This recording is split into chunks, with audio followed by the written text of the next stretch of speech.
तो वीडियो की शुरुआत करते हैं। सबसे पहली कंपनी की बात करते हैं। पहली कंपनी का नाम है दोस्तों इन्फोसिस लिमिटेड। बट इसको डिस्कस करने से पहले अगर आपने अभी तक चैनल को सब्सक्राइब नहीं किया है तो चैनल को सब्सक्राइब करके बेल आइकन को प्रेस कर लो ताकि आने वाली जितने भी वीडियोज़ हैं उसका नोटिफिकेशन आपको सबसे पहले मिल सके। और एक डिस्क्लेमर भी है, जो भी न्यूज़ एंड अपडेट्स हम लोग कवर करेंगे वो सारी एजुकेशन पर्पज़ के लिए है, सीखने के लिए है, तो उसको किसी भी तरह का इन्वेस्टमेंट एडवाइस मत समझना। आप खुद से भी रिसर्च और एनालिसिस कर सकते हैं। तो चलिए दोस्तों वीडियो की शुरुआत करते हैं। सबसे पहले बात करते हैं इन्फोसिस से रिलेटेड कुछ इंपॉर्टेंट न्यूज़ एंड अपडेट्स के बारे में। दोस्तों आप सभी को पता है लास्ट ट्रेडिंग सेशन इन्फोसिस बहुत ज़्यादा हाईलाइटेड थी। अब इसका सबसे बड़ा कारण क्या है? तो सबसे बड़ा कारण है इन्फोसिस का performance. Last trading session Infosys literally हमें 8 से 9% तक क्रैश होती हुई नजर आई थी। और उसका इम्पैक्ट निफ्टी आईटी इंडेक्स में भी देखने को मिला था, क्योंकि इंडेक्स भी 6% तक क्रैश हो गया था।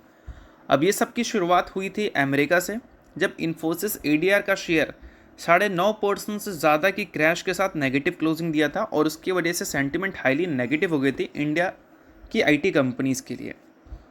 और ये सारी चीज़ें जो हुई थी वो एसेंचर्स की वजह से हुई थी। और Accenture's last trading session US market में लगभग 18% क्रैश हुई थी। और एसेंचर्स का जो मार्केट कैप है वो 1.35 लाख करोड़ से वाइप आउट हो गया था, जिसका हाईली नेगेटिव इम्पैक्ट देखने को मिला था टीसीएस, इन्फोसिस, विप्रो, एसएलटेक जैसी कंपनीज के शेयर्स में। अब देखो दोस्तों, चीज़ों को समझो। अभी इन्फोसिस की परफॉर्मेंस देखोगे 52 वीक हाई से तो काफ़ी गंदा देखने को मिलेगा, 40% से ज़्यादा कंपनी नीचे देखेगी। बट जब हम ऑल टाइम हाई से देखते हैं तो इन्फोसिस में जो गिरावट है वो 50% तक हमें देखने को मिल जाती है। अब ये जो 50% की गिरावट है, इस गिरावट के बाद हमें क्या करना चाहिए? तो देखो, सिंपल सी बात है कि जब 50% कोई कंपनी गिर जाए तो सिचुएशन उस कंपनी के लिए हाईली नेगेटिव है, ऐसा तो हम सिंपल भाषा में बोल ही सकते हैं। बट उससे ज़्यादा आपको एक और पॉइंट ध्यान देना है। देखो, फंडामेंटल एनालिसिस जब आप करते हो तो कंपनी की एनालिसिस हमेशा सबसे बाद होती है। सबसे पहले होती है इकोनॉमिक एनालिसिस, उसके बाद होती है इंडस्ट्री एनालिसिस, उसके बाद होती है कंपनी एनालिसिस। ठीक है। अब इकोनॉमिक एनालिसिस को अगर आप देखोगे तो उसमें बहुत सारे फैक्टर्स देखने को मिलेंगे। माइक्रो देखेंगे, मैक्रो देखेंगे। तो माइक्रो इकोनॉमिक्स हो या मैक्रो इकोनॉमिक्स हो, दोनों क्या अभी के टाइम पे सही है? माइक्रो मतलब देश भर की बात हो रही है और मैक्रो मतलब पूरे वर्ल्ड की बात हो रही है। ठीक है। तो क्या दोनों हमें सही दिख रहा है? बिल्कुल भी नहीं। तो यहाँ पर क्लियर कट एक नेगेटिव पॉइंट है। उसके बाद इंडस्ट्री एनालिसिस की बात कर लेते हैं। इंडस्ट्री एनालिसिस, इसमें एआई की वजह से इतना ज़्यादा परेशानी दिख रहा है, और साथ में जो जियोपॉलिटिकल टेंशन है उस वजह से इनकी जो क्लाइंट्स हैं उनकी स्पेंडिंग लगातार रिड्यूस हो रही है। तो इस वजह से क्या हम उम्मीद कर सकते हैं कि हमारी जो टेक जायंट्स हैं वो बड़ी ग्रोथ आने वाले कल में रिपोर्ट कर सकती है? बिल्कुल भी नहीं। तो यहाँ पर भी एक नेगेटिव पॉइंट दिखता है। अब देखो, ये दो फैक्टर जब हम देखते हैं, इकोनॉमिक एनालिसिस और इंडस्ट्री एनालिसिस, तो उसके बाद हम चाहे इस सेक्टर की किसी भी कंपनी को देखें, सिचुएशन हमें नेगेटिव ही दिखेगा।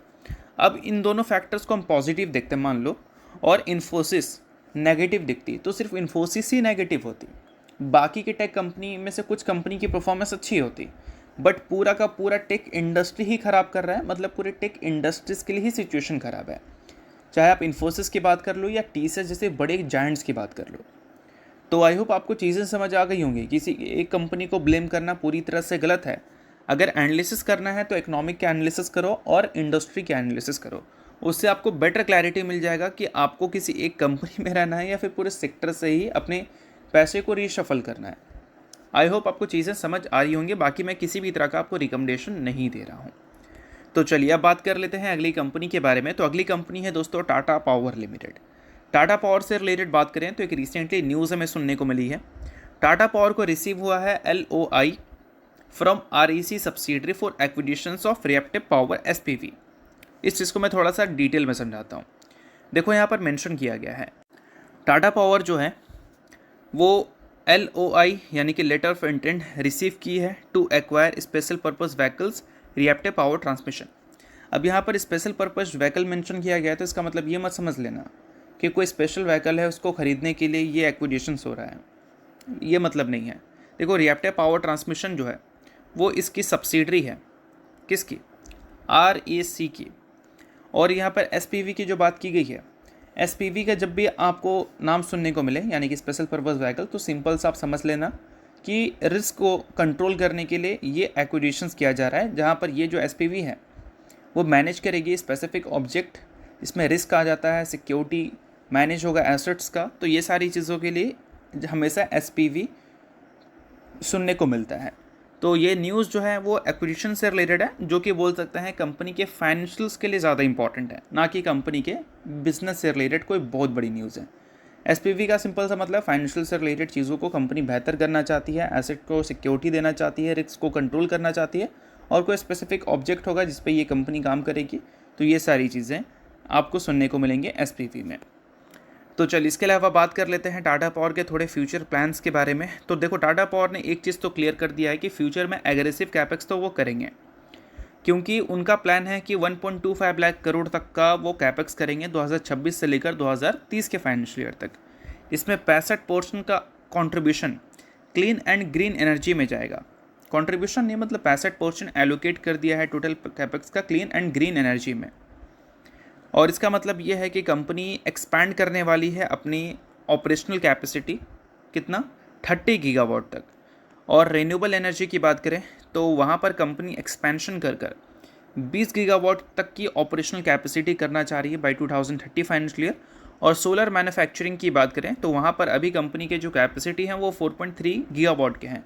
आने वाले कल में कंपनी कैपेक्स कर 10 गीगावाट तक इसको कर लेगी। और पावर डिस्ट्रीब्यूशंस की बात करें तो कंज्यूमर जितना ज़्यादा रहेगा उतना ज़्यादा कंपनी के लिए सही बात रहेगी। अब यहाँ पर मेंशन किया गया है कि कंपनी टारगेट कर रही है 40 million consumer over the next 5 years. और ये एक तरह से देखा जाए तो काफ़ी सही बात है। और 40 मिलियन का मतलब क्या है, 4 करोड़। और अभी जो है नंबर 1.25 करोड़ कस्टमर्स का है, आने वाले कल में 4 करोड़ तक इसको ले जाएगी है। और साथ में ईवी इंफ्रास्ट्रक्चर की बात करें तो उसको लेकर कंपनी का प्लान ये है कि रैपिडली एक्सपैंड करने वाली है नेशनल वाइड नेटवर्क्स, और 25,000 ईवी चार्जिंग पॉइंट्स ये ओपन करेंगे अगले 5 सालों में। तो ग्रोथ अपॉर्चुनिटीज़ तो कंपनी के पास है, और ये इन्वेस्टर्स के लिए सबसे अच्छी बात है। और ये सारी चीज़ों के बाद अगर बड़े बड़े इंस्टीट्यूशन के इंटरेस्ट देखें तो इस कंपनी में सही दिखती है। एफआईएस ने बहुत ज़्यादा एग्रेसिवली स्टेक्स अपना सेल किया नहीं है। डीआईएस की बात करें तो उन्होंने अपने स्टेक्स एवरी क्वार्टर इस कंपनी में इंक्रीज़ करते हुए आए हैं। और पब्लिक जो इस कंपनी की चहेती हुआ करती थी, उनके स्टेक्स अभी हमें कम दिख रहे हैं, लगातार कम होते हुए दिख रहे हैं। और पब्लिक के स्टेक्स जब भी कम होते हुए दिखें तो बिल्कुल ये पार्टी करने वाली बात है, क्योंकि पब्लिक हमेशा किसी भी कंपनी में बाद में इंटर करती है और इंस्टीट्यूशंस पहले इंटर करती है। जब उस कंपनी की ग्रोथ डिलीवर भी होना शुरू नहीं हुए ना, तभी इंस्टीट्यूशनल का पार्टिसिपेशन उस कंपनी में हो जाता है। और पब्लिक एंट्री करती है किसी भी कंपनी जब उसके ग्रोथ डिलीवर हो चुके हैं, कंसोलिडेशन फेस में कंपनी आ गई है। तो फोमो की वजह से पब्लिक आती है और रिसर्च के बेसिस पे इंस्टीट्यूशंस आती हैं। तो पब्लिक के स्टेक्स लगातार कम हो रहे हैं, तो इसमें आपको पार्टी करने की ज़रूरत है। बाकी कोई रिकमेंडेशन मैं आपको नहीं दे रहा हूँ, चीज़ें अच्छी थी इस वजह से मैंने आपको बताया है। अब बात करते हैं अगली कंपनी के बारे में। तो अगली कंपनी है दोस्तों angel one limited. Angel one ने दोस्तों अपने डेट्स रिलीज़ कर दिए हैं। डेट्स क्या है भाई, तो क्वार्टर वन के डेट्स कंपनी का है 15 जुलाई का। इस दिन क्वार्टर वन को लेकर कंपनी बोर्ड ऑफ डायरेक्टर की मीटिंग शेड्यूल करेगी, और इसी दिन के आउटकम में कंपनी के अर्निंग्स हमें देखने को मिल जाएंगे क्वार्टर वन के। अब इस कंपनी के अर्निंग्स कैसे आ सकते हैं, तो देखो, कंपनी के सर्विसेज को जब आप चेकआउट करोगे तो ब्रोकिंग एंड डिपॉजिटरी सेगमेंट से टोटल रेवेन्यू का 60% आता है। और टोटल रेवेन्यू का जब 60% को आप फिल्टर आउट करोगे तो उसमें एफ.एन.ओ सेगमेंट से सबसे बड़ा कंट्रीब्यूशन आपको दिखेगा। और एफ.एन.ओ सेगमेंट्स के अगर आप टर्नओवर को ध्यान दोगे एंजल वन के, तो वो नंबर्स पिछले साल के मुकाबले ग्रो किए हैं। एवरेज डेली टर्नओवर जो इनके हैं वो पिछले महीने के मुकाबले मई के महीने में 0.4% से गिरे थे, और फ्यूचर एंड ऑप्शन सेगमेंट के 0.2% से गिरे थे। बट एवरेज डेली टर्नओवर्स अगर हम ईयर ऑन ईयर बेसिस की बात करें तो वहाँ पर हमें 45.2% की ग्रोथ दिखी है, और फ्यूचर एंड ऑप्शंस की 42.4% की ग्रोथ देखने को मिली है। तो यही सेगमेंट डिसाइड करता है कि एंजल वन के अर्निंग्स हमें तोड़फोड़ देखने को मिलेंगे या फिर ओके देखने को मिलेंगे। और ईयर ऑन ईयर बेसिस पे तो ये डेटा अच्छे हैं, तो ईयर ऑन ईयर बेसिस पे तो आप मानकर चल ही सकते हो कि numbers year on year basis पे तो ठीक आएंगे। तो ये सारी चीज़ों को आपको ध्यान में रखना है, बाकी कोई रिकमेंडेशन नहीं है। तो चलिए अब बात कर लेते हैं अगली कंपनी के बारे में। तो अगली कंपनी है दोस्तों टेम्पो ग्लोबल इंडस्ट्रीज़। हाल ही में दोस्तों कंपनी ने स्प्लिट की अनाउंसमेंट की थी 1:10 की रेशो में। इसका रिकॉर्ड डेट वगैरह भी कंपनी ने सेट कर दिया है 3 जुलाई का। तो अगर आप इस कंपनी के शेयर होल्डर हैं तो इस डेट को आप नोट डाउन कर सकते हैं। और अगर आप शेयर होल्डर नहीं है तो आप इग्नोर कर सकते हैं, न्यूज़ थी इस वजह से मैंने बता दिया। बाकी ये किसी भी तरह का रिकमेंडेशन नहीं है। तो होप करता हूँ ये वीडियो आपको अच्छा लगा होगा। लाइक कीजिए, पहली बार सब्सक्राइब कीजिए। वीडियो के लिए बहुत बहुत शुक्रिया।